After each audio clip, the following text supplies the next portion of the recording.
Hi, and welcome back to IslFlr. We're going to get started now on the first dish, which will be the chowder.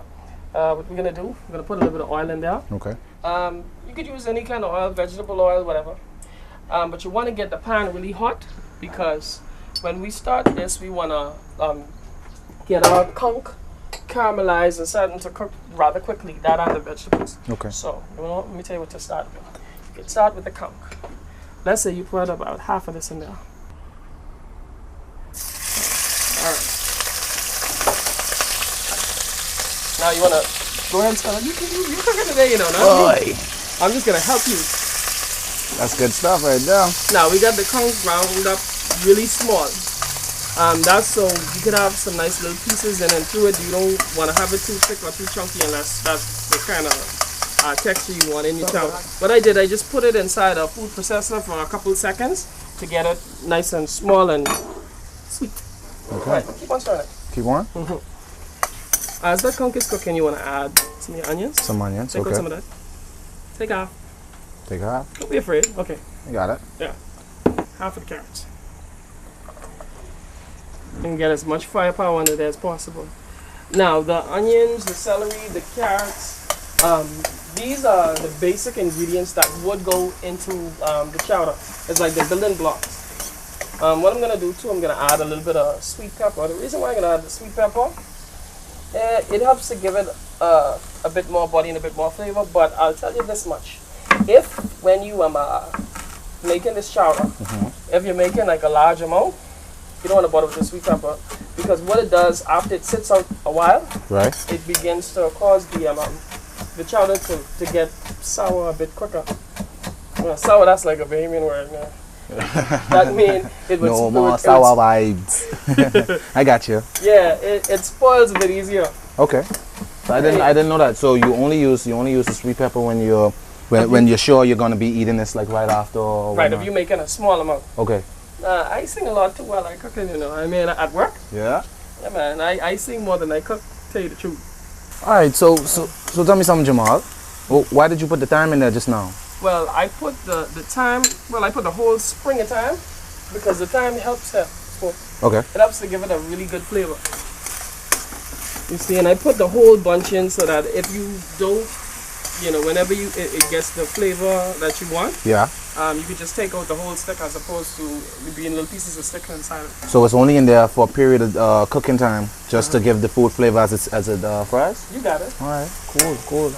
Now let's give that a toss. You know, everybody who comes on the show got to toss something. Got to toss it? Yeah, man. How do we toss? How do you toss? This is how we toss. You're going to toss the chowder.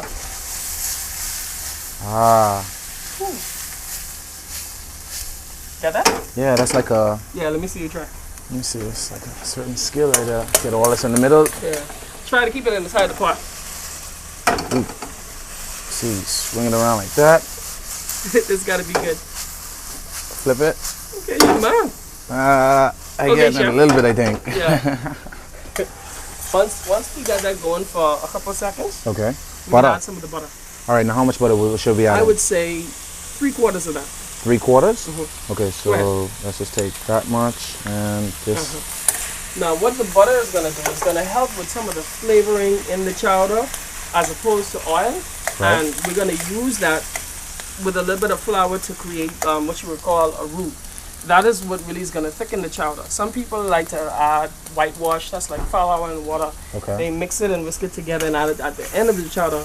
But I would rather add the roux because once the roux cooks in, it gives it a more natural body and a smoother, silkier taste. Okay, more texture basically. Yeah. All right. Sometimes it's a bit more flavorful too. Now we want to keep on stirring that because keep on stirring, so don't stop stirring. Yeah, no need to burn nothing today. What happens if I stop stirring? I mean, just out of curiosity, would it Then one or two things are gonna happen. Some of the conch would stick to the bottom. Okay. Which may not be a bad thing because if it caramelizes a bit, a lot of the flavors are gonna continue to come out of it. Okay. But you don't want it to burn. You gotta be careful what you're stirring. You know, you don't want it to burn.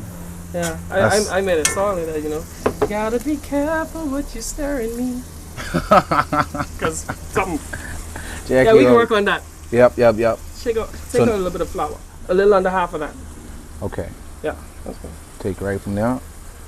No, I don't think I'm helping you too much. Ah, I see what you mean when you say texture. Right. Because already me stirring it, it's a bit more, how should I say, a bit more coarse now as I'm stirring it. Yeah. It actually feels like I'm actually mixing something a bit heavier now. Now the thing to this is some people they like to add like half and half with butter and flour. Okay. But usually sometimes you could end up with a lot of lumps doing that. So I would prefer you just add the flour in, just a little less flour than butter. Let's get a little bit of tomatoes. Now we have some tomato paste in here, and we have some plum tomatoes. Now what I want you to do is to squish those up with your hands. Bare hands? Yeah, man. All right, good thing I washed first. Now what the paste does, it helps to give it that rich red color and that rich tomato taste and flavor. Usually some people just use the paste, but I use a little bit of paste and the tomatoes to give you a little bit more when you're eating it. Right. And I mince it up with the hands as opposed to cutting it up. Right. Because it gives it a bit more texture. Okay, because more natural. I'm actually feeling what you're talking about as you're saying it right now. Okay, let's get that in real fast. And how do we do it then? Do we just take it and dump it in, or will we? The whole bowl. The whole bowl? Uh-huh. All right. And keep stirring. Get the spoon. Okay, let's stir. Stir. Don't stop the stir. Yeah, don't mind that stuff on the side. All that is a lot of flavor trapped in the bottom of the pot. You want to incorporate all of that. All right. This is actually smelling really, really good right now. I mean, because even though it looks like some of it is burning, it's actually just being really cooked right now, like really grilled. You know what I mean? What that is a lot of the flavor from your chowder being trapped into the pot, but you want to keep on stirring.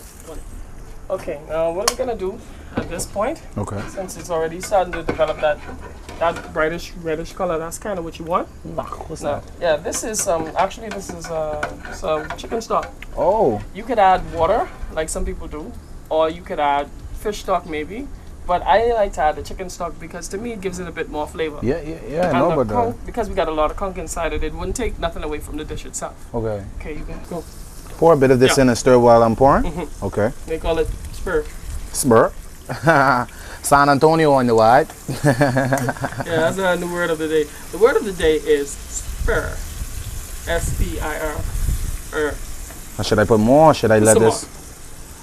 Now we just want to add more of the stock. Some more. Don't be shy. I don't know why I'm playing scared. Put all? One time. Okay, that's fine. Beautiful. Now what that is going to do is that thicken all by itself.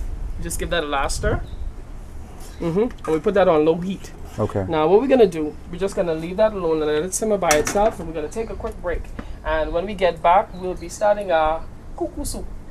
Nothing for the cuckoo soup. Yeah.